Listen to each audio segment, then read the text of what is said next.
we felt that we had improved our team from the 84 season and that we had a legitimate chance to compete with anyone in our division. We were always looking forward to the season, not looking back and worrying, oh, poor us. We were thinking, let's get some more players, and we were in a tough division. Man, that was a unbelievable season for me all the way around. And what really comes to mind to me is I'm finally in the big league. What 85 did prove to me individually as a player was that I could perform extremely well under duress in ball games that meant a tremendous amount. But that year, I knew that we had some good players on that team. Actually, that year, I remember taking, I think it was Willie Upshaw and Mosby down the third baseline one time before we had batting practice. I said, listen, second half, I said, we can't win this without you two.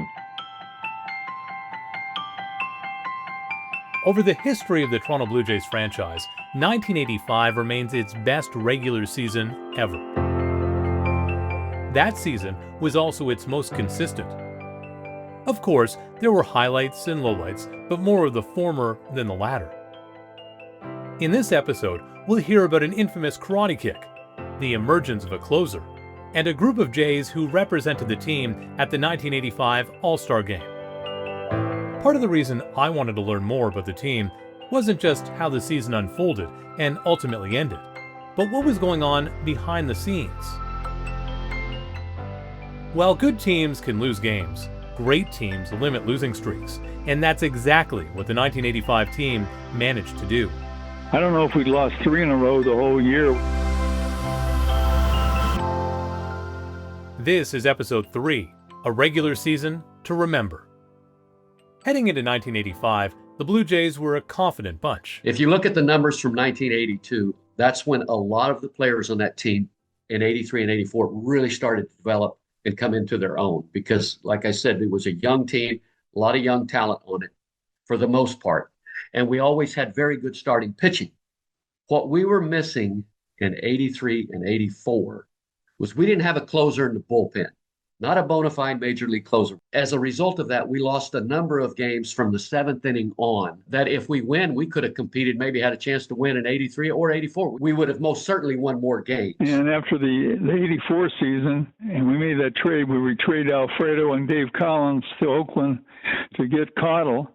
And we thought we had solved our bullpen problems, with Cottle, but Cottle came over, and Bill had a tough time, both in 85 and 86. He'd had 35 to 40 saves over at Oakland in 84, and he came over to our place, and he just didn't have the same stuff that he had when he was at Oakland. When Bill got there, I love Bill. Bill's a good man, but he had lost a lot of velocity on his fastball. And I don't think Gillick knew that or anybody knew that till we got him. But he went out there and battled as hard as he could, but he just wasn't the answer. After the 84 season, they signed Bill Cottle. They signed Gary Lavelle, who had, both of them had great numbers as back-end guys in the bullpen. So I think that really kind of brought the team, okay, now we've got a real good opportunity. We have the lead after, 7 innings. We've got a real good chance of winning this game. And there was another guy that they brought in that year by the name of Tom Henke that stepped up when Cottle was trying his best, but he had thrown a lot of bullets the last few years, and his arm was not the same as it was in 83 and 84. The Jays lost 3 games in a row only once in the first 2 months of that season. As a result, at the end of May, their record was 30-15. In large part due to an 8-game winning streak, series sweeps against Cleveland and Chicago. They'd lose the last game of the next series against Cleveland before going on a 5-game winning streak.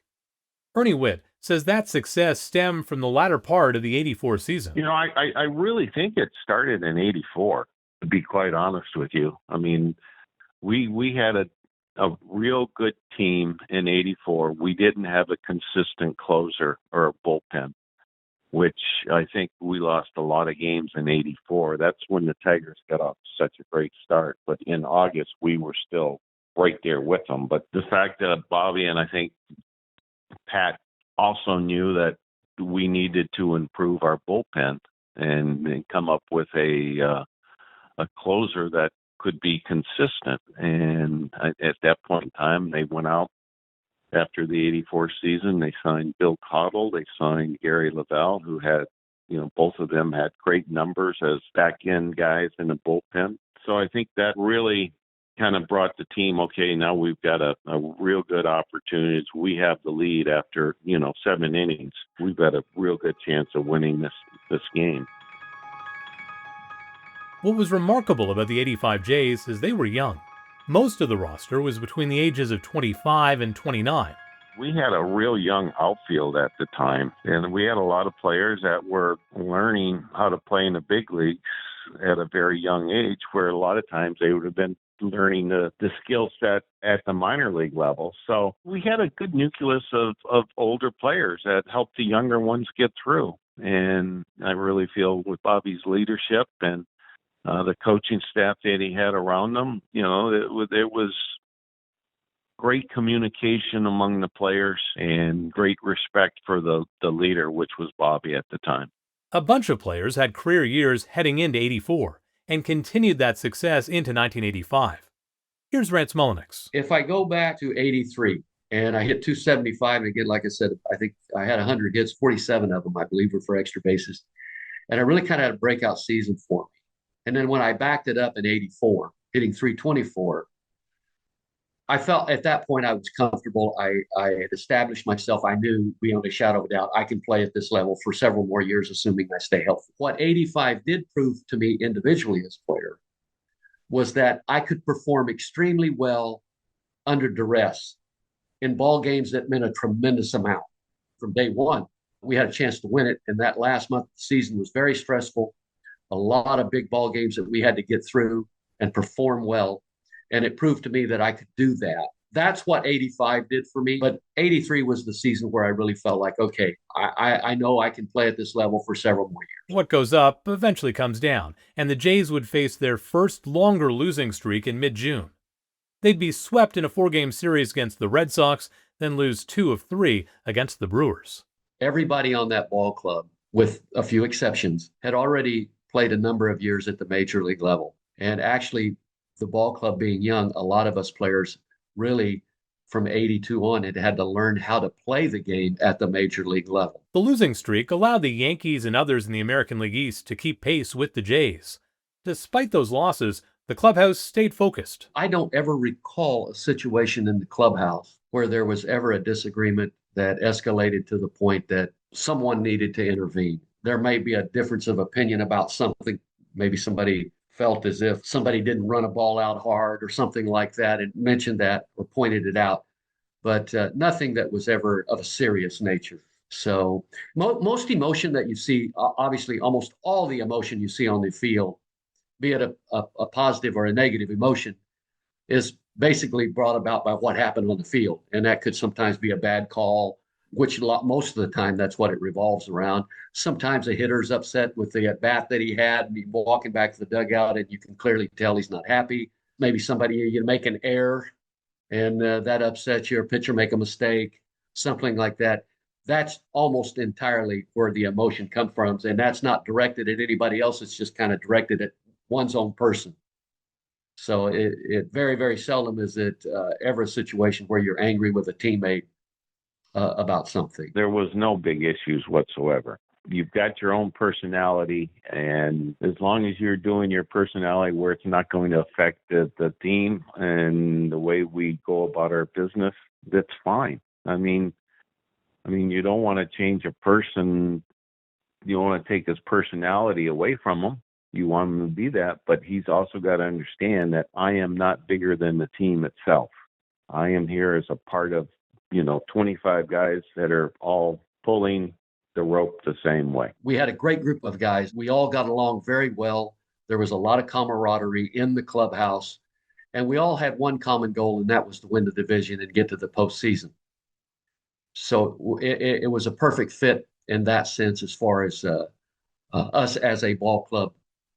That, obviously you spend a lot of time together, and there was a lot of camaraderie there. Every day is a beautiful day to come to the ballpark. We play a lot of cards, have a lot of fun before, We supposed to be at 11:30. We got guys here at 8:30 in the morning, with donuts and coffee. It's a different opportunity right now as opposed to in the past. Very, very few team meetings. I can just remember maybe one or two that Bobby had where things maybe were kind of going a little sideways, and he kind of brought it all back together and and confronted people. But most of the time it was dealt with, behind closed doors, and things were quietly said to, player to player or two players to a player, whatever it might be, and it was dealt with.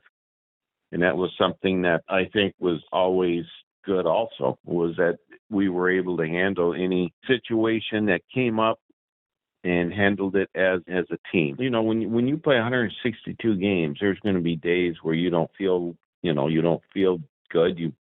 Maybe you're in a bad mood or something. And we had guys on that team that, we would get on the players. We would joke about it. Hey, Rance is all out of sorts today. Let's get on him and bring him out of it. It just, everyone was pulling for each other, and like, okay, get your head out of your ass and let's go out here and let's play the game the way you're capable of playing. And no one held grudges. I mean, we had a team that, our ultimate goal is to win 2 out of 3 or 3 out of 4 from every team that we played. And then we're on the road, we have that where we get on the bus to go to the airport, to go on the plane. If you had a bad game that night, you're going to be called out on the bus, and that was just part of our routine that we had. We would rip a guy. If I struck out 3 times, believe me, on the bus, I knew I was going to hear about it. Those were things that you always pushed yourself, that you didn't want to have a bad game on getaway day. So you're not called out on the bus. But it's having thick skin too, knowing the fact that they're doing this to lighten things up and to have fun. I did notice that when they're in the clubhouse, but on the bus, they had their own bus, and the coaches ride on another bus. So I've heard some of the stuff that they were doing on those buses, but that was one thing that Bobby did that I always try to do as a manager too, is just let them have their free time together, and so coaches not around listening to what they're saying, just let them go at each other. And I think that's what they're talking about. In the clubhouse, I could see how close they were as far as players teasing each other, getting on each other about different things. And, a few guys can't take it, but if they can't take it, that don't stop the guys from getting on it about it anyway. No, it was just a full team that would do it. There was always, Rance was one of the individuals that would stir the pot a little bit. George Bell would stir the pot. Some people said I used to do it too. I don't know, but it was just part of our routine that year. That's what we did, and it was accepted. And again, we had fun with it, and everyone accepted it fairly well, except, the one person, Dave Steve, he was a little touchy on some stuff, but we lightened him up later. On June 23rd, playing at home against the Boston Red Sox at Exhibition Stadium, the camaraderie of the Blue Jays was on full display. Red Sox starter Bruce Kison decided to pitch inside that day. Pitch inside a lot, and the Jays took notice. Bruce Kison had a reputation of being a headhunter, and he wouldn't hesitate. He had knocked me down previously. I think he threw one up and tight on Rance also, and then he did hit George. And we had quite a battle going with the Red Sox at the time too. There was a lot of dislike. A lot of people couldn't stand George Bell, and he was one of my favorite teammates. All he wanted to do was win. And George is a very emotional person on the field, and he took exception and went after him. Surprised that they didn't throw Kison out of the game when that happened too. There was a purpose behind the pitches that he was throwing in there. I don't know. Again, there was a lot of bantering going on between the two organizations at the time, whether we're in Boston or whether they were in Toronto. There was just a lot of bantering going on that you knew we were sitting on a powder keg ready to explode. Here's Tom Mees of ESPN SportsCenter recapping the game. Bottom of the sixth, and to show your feelings die hard, Ernie Whitt, bang, with the bases loaded, his first career grand slammer. Now, you think that Ernie Whitt remembers what Keeson did? Hey, Bruce, come out to dinner. I'll let you pick up the check. And if you want some more, I got some more of that for you. And look, he gets so involved yelling at Keeson, he misses the waist high five from the third base coach. Yeah, it was nice. I told everyone I was just asking him if he wanted to go to dinner. That's all. And he wouldn't answer me. Now that was a little out of character for me, I would say. And again, our team was very close.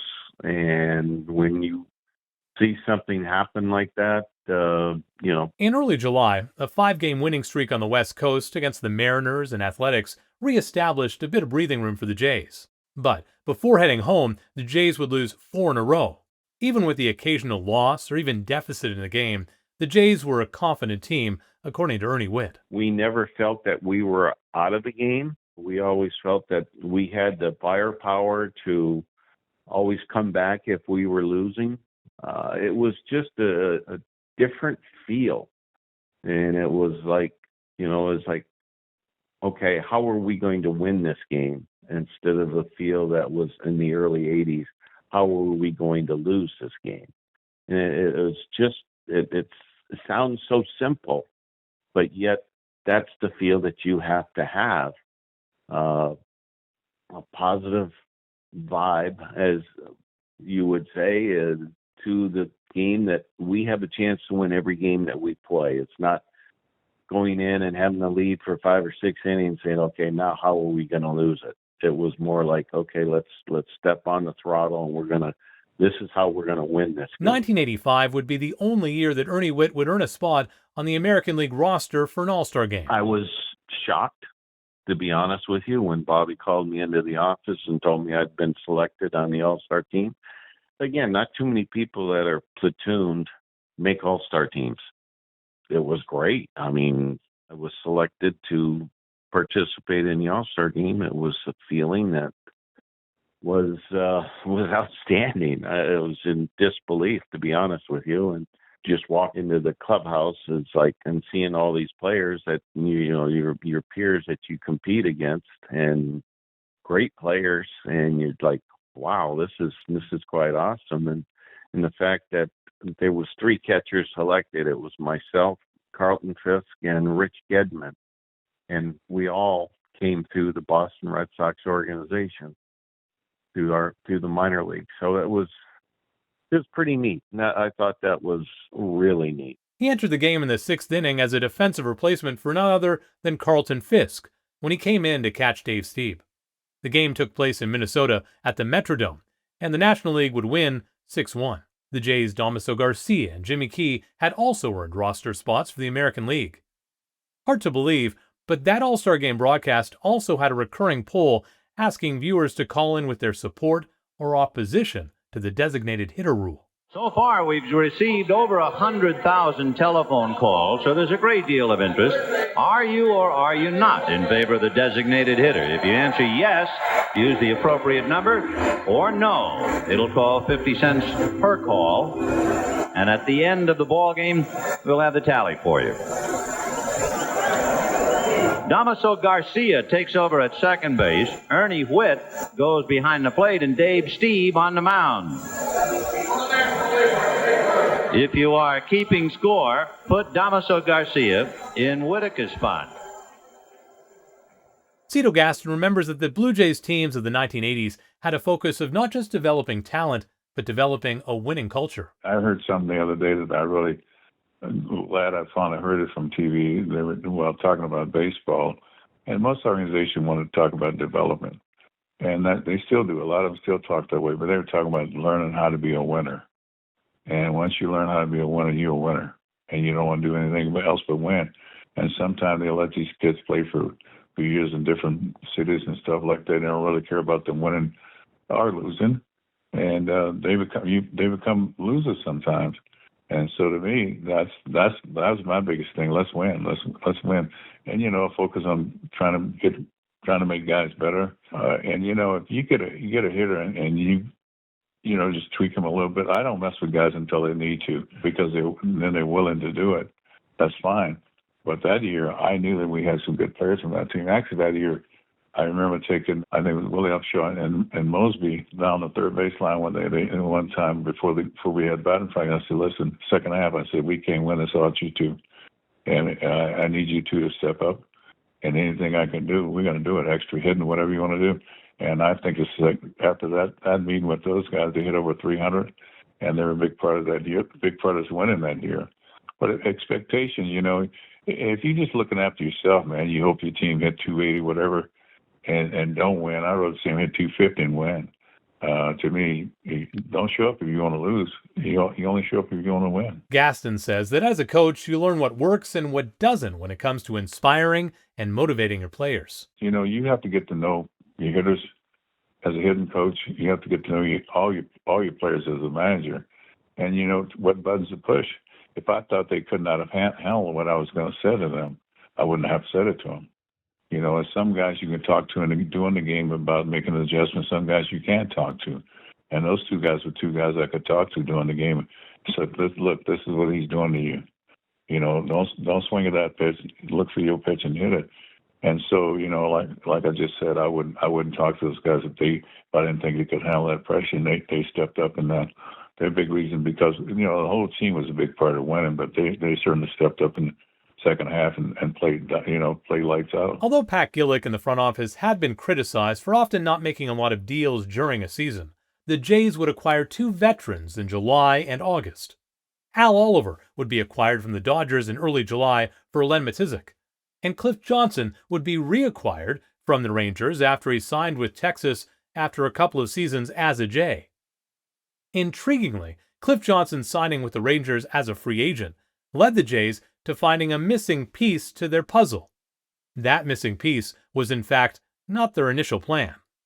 Here's Pat Gillick. We were going to get a pitcher that we were interested in, and I can't recall who it was. The way the draft went at that time, the compensation draft was, we weren't the only club in the compensation draft. There were two or three other clubs.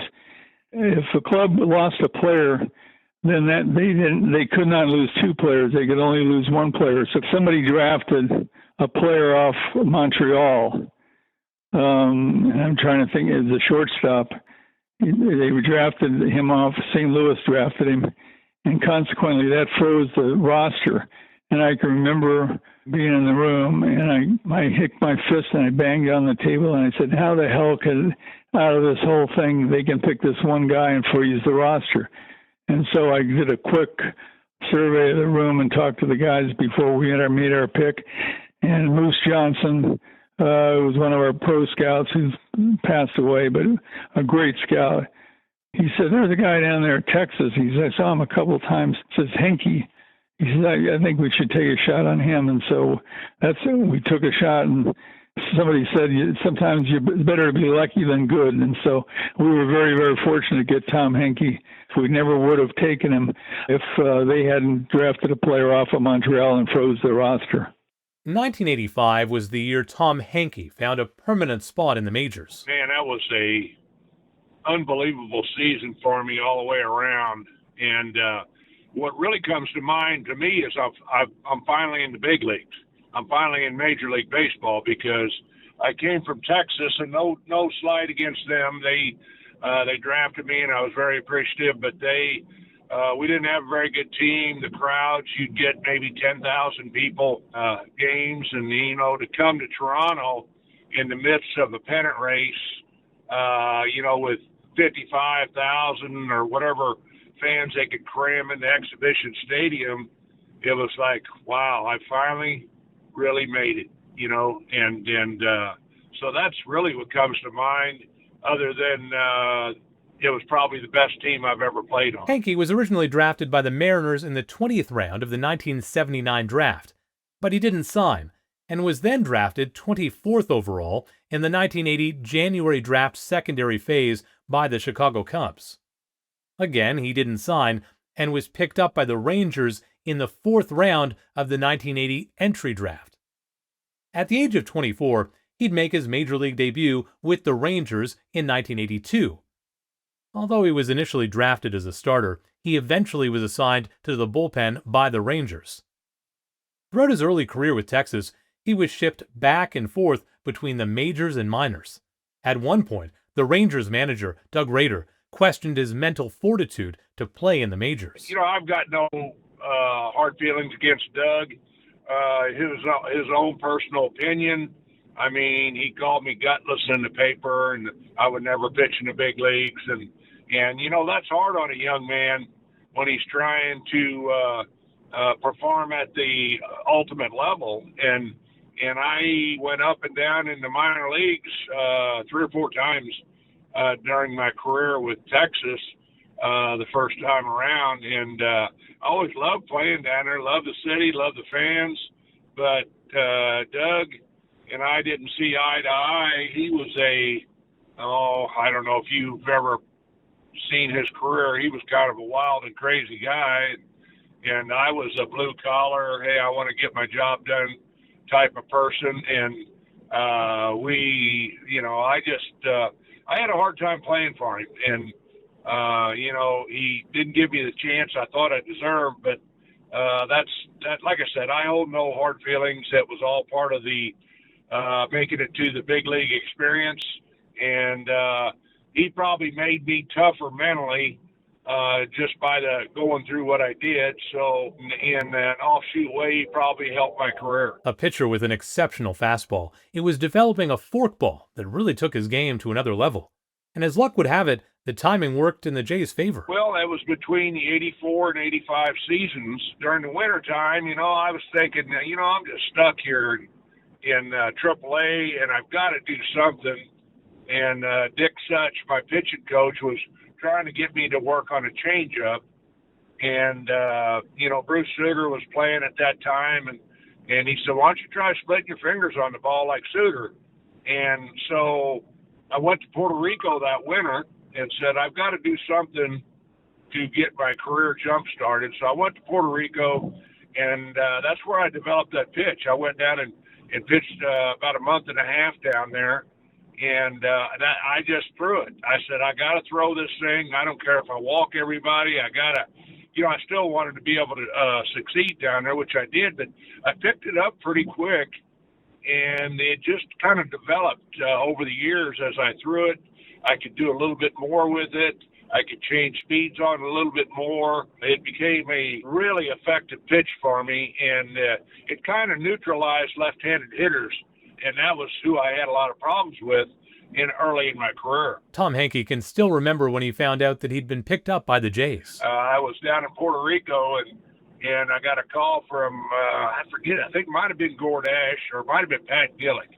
I'm not sure, but one of them called me and said, well, you are now the property of the Toronto Blue Jays. And they kind of explained the process with the compensation pool, and we picked you up and we want you. And I was like, Toronto Blue Jays. Let me see, is that a major league team?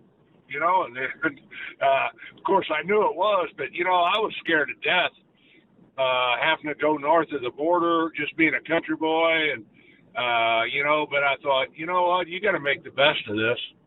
And this might be the opportunity that gets you to the big leagues.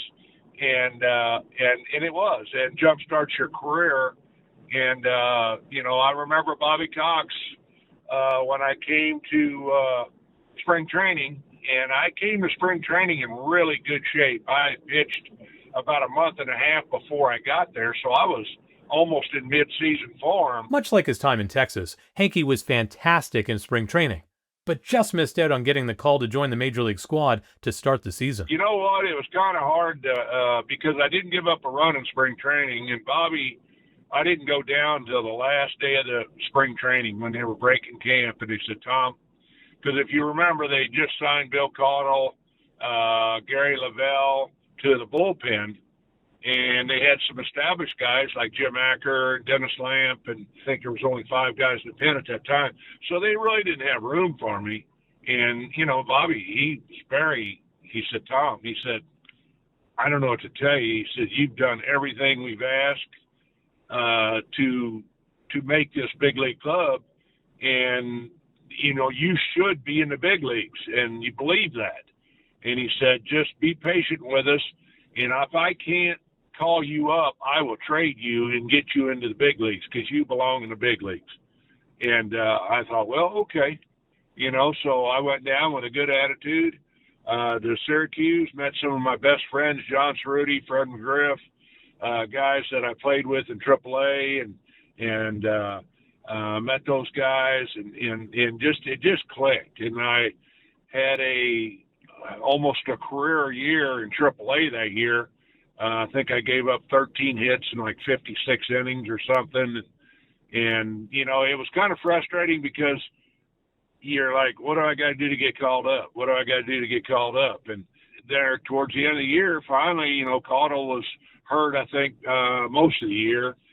But when you pay out the big money, you got to justify that, I think, and at least give them a chance. And so I don't know, it was almost like it was scripted the way it came in, and was able to come in and enjoy the ride, let's put it that way. Henke worked hard in Syracuse and had a great bunch of teammates that helped him stay focused on his goal of making the majors. Among his good friends on that roster was John Cerruti, who would end up playing in 4 games with the Jays that season.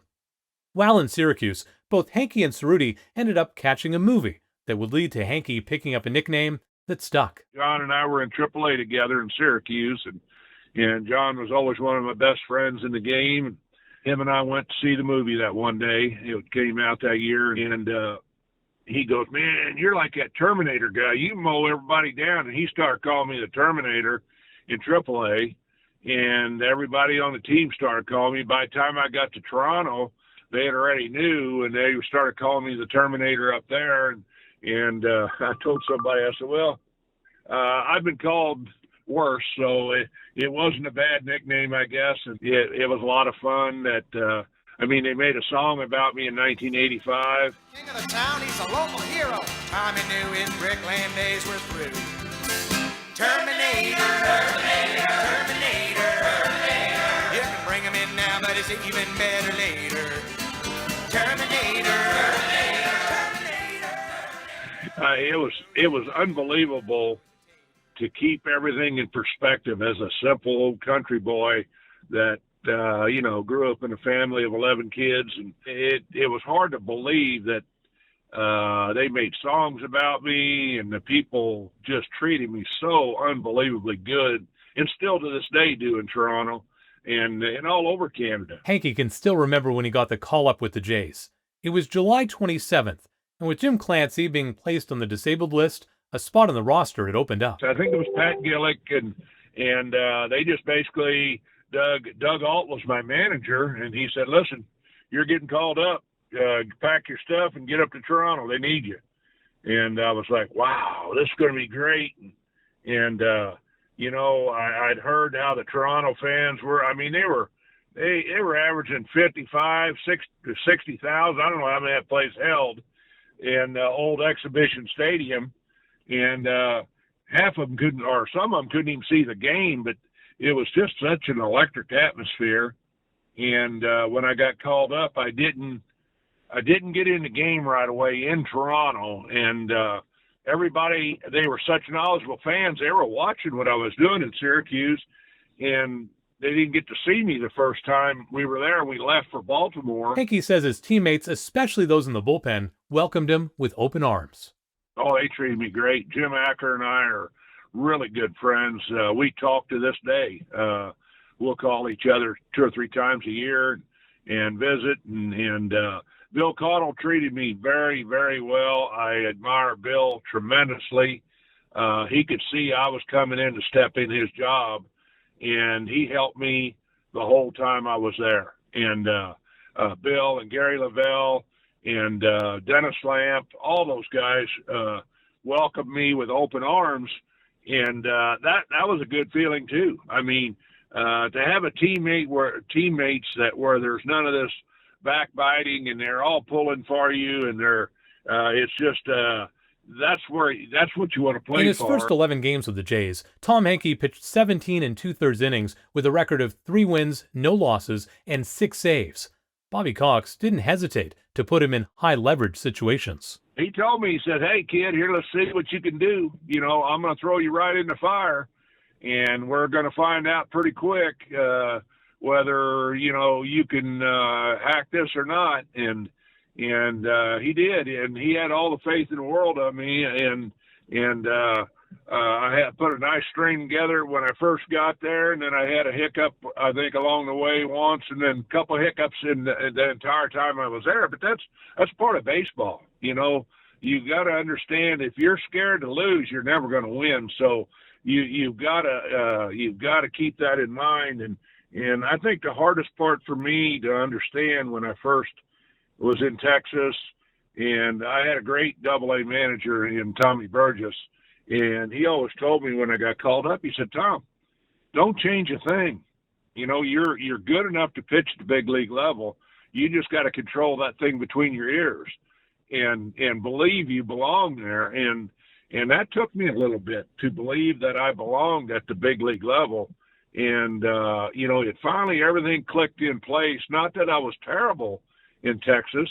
I just, it was almost like I was pitching scared the whole time. And maybe that's what Doug Rader, but when you got a manager that you walk a guy and the next thing you know, he's telling you you're going to get sent down, and, you know, you're like, oh, man, this is tough, you know, and it puts a little fear in you that probably shouldn't be there. With such an impressive record to start, I asked Tom if at any point in that period it felt like it was just easy. No, I never, I don't think I've ever thought that, but, you know, you get in that sweet spot, that happy zone. Bob Gibson said one time, everybody has that one career year where everything goes right.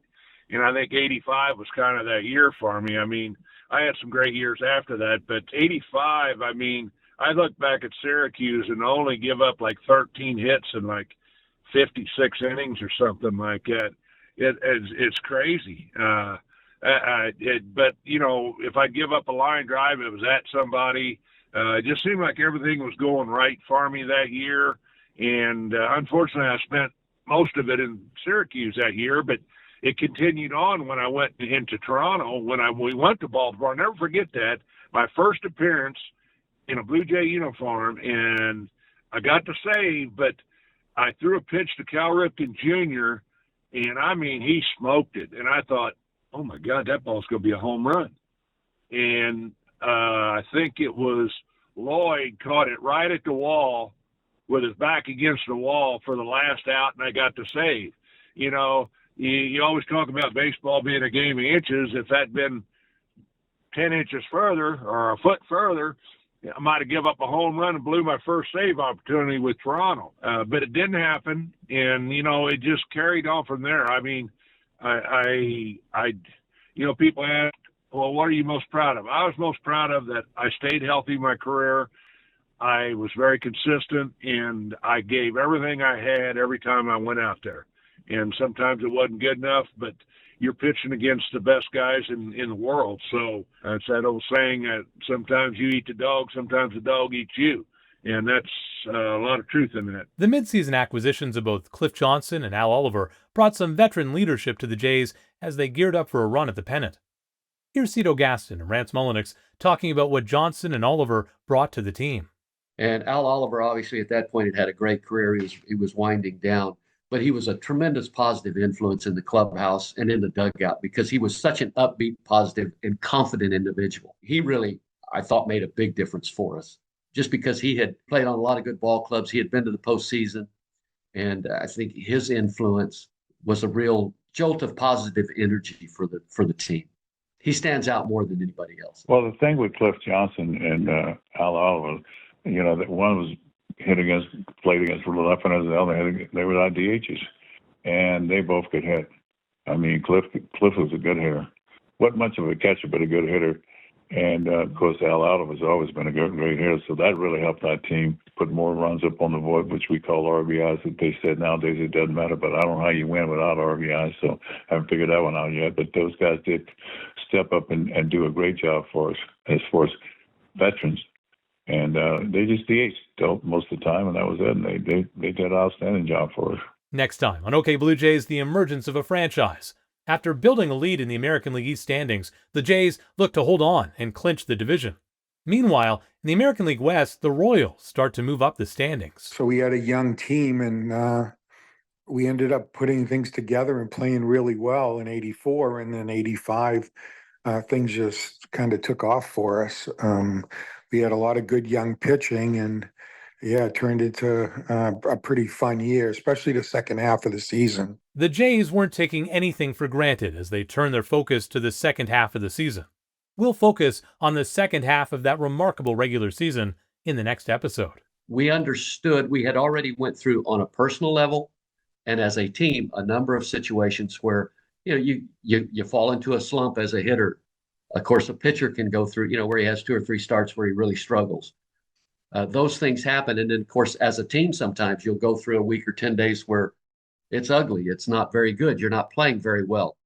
But we understood those things happen. But the option is you keep working hard, you keep playing hard, and sooner or later, it's going to turn around and start to go the other way.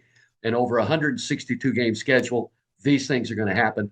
But by that time, all of us had developed the mental toughness that it requires to go through that and experience it during the course of a long season, battle through those tough times. So if I were to say the single thing that makes a big difference or made a big difference maybe from the club in 82, 83 even or so, was that by that time we had developed the mental toughness because we had been through the ups and downs. And we just accept it, and we knew at that point how to deal with it and get it turned around without it playing out for a month or so. If you're enjoying the show, please share it with others or even rate it. And if you have the means, consider making a donation to Jays Care, your local food bank, or a charity of your choice. If you want to share your memories or thoughts, email us at okbluejays@mail.com. I'm Sam Charles. Thanks for listening. That kind of threw a monkey wrench in our things because we thought we had Dennis Lamp down in the bullpen. We had Cottle, down in the bullpen. Gary Lavelle was down there. Jim Acker. Good, solid group down there, and we needed somebody to close it out.